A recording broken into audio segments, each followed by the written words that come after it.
తిరిగి VCN news కి స్వాగతం. తాడేపల్లిగూడెం హోటల్స్ ఫుడ్ అసోసియేషన్ అవగాహన సదస్సు స్థానిక సుబ్బారావుపేటలో గున్నం ఫంక్షన్ హాల్లో జరిగింది.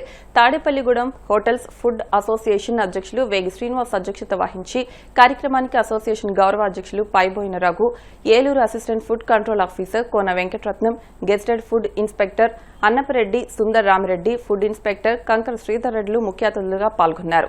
ఈ కార్యక్రమంలో అసోసియేషన్ సెక్రటరీ చైతన్య, తాడేపల్లిగూడెం పట్టణ జిల్లా ఫుడ్ అండ్ హోటల్ అసోసియేషన్ అధ్యక్ష కార్యదర్శులు, సభ్యులు తదితరులు పాల్గొన్నారు.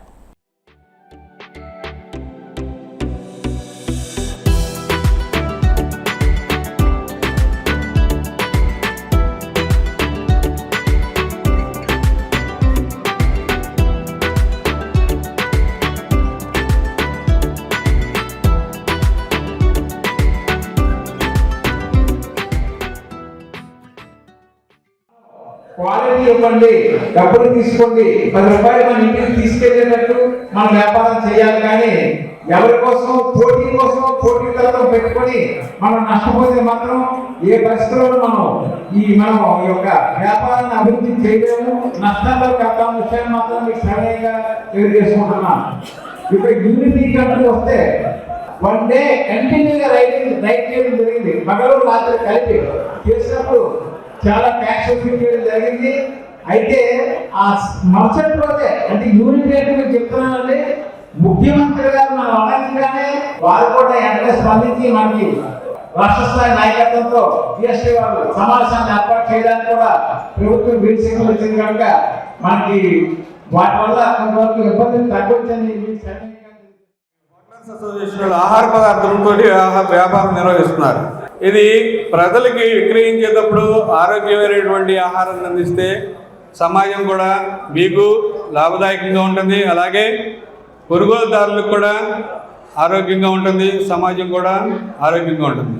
దీన్ని గుర్తించి లాభాపేక్ష ముఖ్యంగా ఉద్దేశంగా కాకుండా నాణ్యమైనటువంటి ఆహార పదార్థాలని పరిశుభ్రమైనటువంటి పరిస్థితుల్లో మంచి శుద్ధ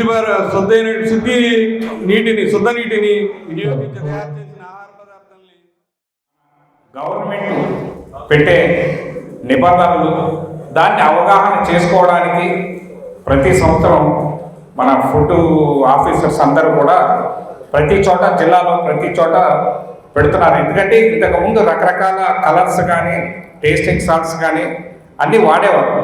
ఇప్పుడు అవన్నీ వాడటానికి వీల్లేదు.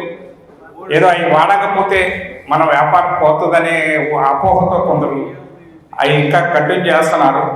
అలాంటివి ఏమీ లేకుండా మనం వ్యాపారం ఎలా చేయాలి, వ్యాపారం చేసి 4 డబ్బులు ఎలా సంపాదించాలనేది చూడాలి తప్ప పోటీతత్వం పెరిగిపోయి ఎవరికాళ్ళు ఏంటంటే ఏ పరిస్థితికి వెళ్ళిపోయారంటే నేను అతనికి ఎంత గిట్టుబాటు అవుతుందో కూడా ఆలోచన చేయకుండా నేను అది ఫ్రీగా ఇస్తాను, ఇది ఫ్రీగా ఇస్తాను, అంత ఇస్తాను, ఇంత ఇస్తాను అనే పరిస్థితికి వెళ్ళిపోయాను. 26 జనవరి రిపబ్లిక్ డే రోజున మనకు పెట్టి సంవత్సరం అయింది. ఆ తర్వాత ఏంటంటే మనకి ఈ రకరకాల ఇబ్బందులు కవర్లు, తర్వాత ఏంటంటే మనకి ఫుడ్ ఇన్స్పెక్టర్ గారి గురించి కానీ, తర్వాత మన హోటల్స్కి ఈ కమిషనర్ గారు ఎలాగంటే పొడి చెత్త తడి చెత్త అని చెప్పి మనకి డస్ట్బిన్ పెట్టమని చెప్పి అన్నారు. అలాగే మనకి ఈ సంవత్సరం అంతా కూడా చాలా ఇబ్బందులతో మనం ఎదుర్కొన్నాం. తర్వాత ఏదైనా గౌరవనీయులు మన రఘు గారిని తీసుకుని మనకి ఏదైనా ఇబ్బంది వస్తే ఎమ్మెల్యే గారి దగ్గరికి వెళ్ళి మనం ఏంటంటే కవర్ల గురించి ఎలా కాదంటే బయోడిగ్రీ కవర్లు మనం ఇలా వాడుకోమని చెప్పారు. తమ సమస్యలు పరిష్కరించాలని గ్రామ సర్వేయర్ల అసోసియేషన్ డిమాండ్ చేస్తుంది. ఈ మేరకు తిరుపతిలో జరిగిన అసోసియేషన్ సమావేశంలో అసోసియేషన్ నాయకులు మధుబాబు మాట్లాడుతూ ప్రభుత్వం తక్షణమే తమ సమస్యను పరిష్కరించాలని కోరారు. లేని పక్షంలో భూ రీసర్వేను బహిష్కరిస్తామని అల్టిమేటం జారీ చేశారు.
బాబు బోరాడ, నేను గ్రామ సర్వేల రాష్ట్ర అధ్యక్షుడిగా వ్యవహరిస్తున్నాను. తిరుపతి వేదికగా 5వ కౌన్సిల్ మీట్ అనేది ఏర్పాటు చేయడం జరిగింది. ఈ యొక్క మీట్ ఎందుకోసం అంటే గత 6.5 సంవత్సరాలుగా మేము గ్రామ సర్వేలో మేము రీసర్వేలో రాత్రనక పగలనక వర్క్ చేస్తూ ఉన్నాం. కానీ మాకు ఎటువంటి ఆర్థిక వెసులుబాటు కానీ సర్వీస్ మ్యాటర్స్లో ఎటువంటి పురోగతి లేకపోవడం వల్ల ఈరోజు మేము అన్ని డిపార్ట్మెంట్లకి మంచి ప్రమోషన్ ఛానల్ కానీ బేసిక్ స్పేస్ ఇస్తున్నారు.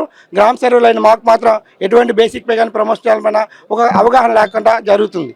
గత పర్యాలుగా మేము ఎన్నో విధాలుగా విజయవాడలో కానీ తర్వాత తిరుపతిలో కానీ మీటింగ్స్ ఏర్పాటు చేయడం జరిగింది, ధర్నాలు కూడా చేయడం జరిగింది. కానీ ప్రభుత్వం నుంచి ఎటువంటి స్పందన లేకపోవడం మా అందరూ కూడా మనసులు కలిచివేసి రాయలసీమ రీజియన్లో మీటింగ్ ఏర్పాటు చేసుకొని 26 జిల్లాల ఏకాభిప్రాయం మేరకు మాకు ఏదైతే ప్రమోషన్ ఛానల్ కానీ బేసిక్ పే కానీ రెవెన్యూ మంత్రి గారు మరియు డిపార్ట్మెంట్ హెడ్స్ ఆన్ రైట్ అంటే ఆన్ పేపర్ మీదుగా రాతపూర్వకంగా హామీ ఇస్తే తప్ప లేనిపోయిన పక్షంలో 27వ తారీఖు నుంచి 28 జిల్లాల్లో రీసర్వే అనేది పూర్తిగా నిలిపేస్తాం.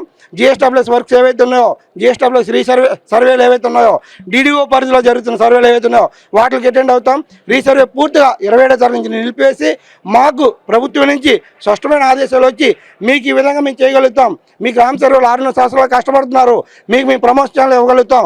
5,000 పైగా ప్రమోషన్ ఛానల్ కానీ 30,000 పైగా బేసిక్ పేలు కానీ 4,700 మంది రాష్ట్ర వయసులో మిగిలిన సిబ్బంది ఉన్నారు. వీళ్ళందరికీ ఇతర డిపార్ట్మెంట్ మెర్జింగ్ ఆప్షన్ కానీ మాకు రావాల్సిన టీఏడిఎల్ కానీ మొదలగు వాటివన్నీ కూడా మాకు ఇస్తే మేము రీసర్వే చేయడానికి సిద్ధంగా ఉన్నాము. లేనిపోయిన పక్షంలో రీసర్వే అయితే మాత్రం 27 నుంచి పూర్తిగా 28 జిల్లాల్లో ఆపి ఇంకా కాస్త ముందుకు వెళ్ళడానికి అయితే సిద్ధంగా. వార్తలు ముగించే ముందు ముఖ్యాంశాలు మరొకసారి.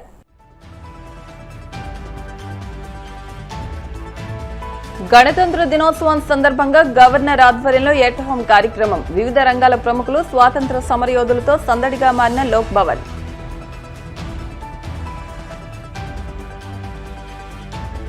సినీ రంగంపై 5 దశాబ్దాలుగా తనదైన ముద్ర వేసిన మురళీమోహన్. పద్మశ్రీ పురస్కారం దక్కడంపై హర్షం వ్యక్తం చేసిన సీనియర్ యాక్టర్. కేంద్రం ప్రకటించిన పద్మశ్రీ పురస్కారంపై నటుడు రాజేంద్ర ప్రసాద్ హర్షం. ఇది తెలుగు హాస్యానికి సామాన్య ప్రేక్షకుడికి దక్కిన గౌరవమని వ్యాఖ్య.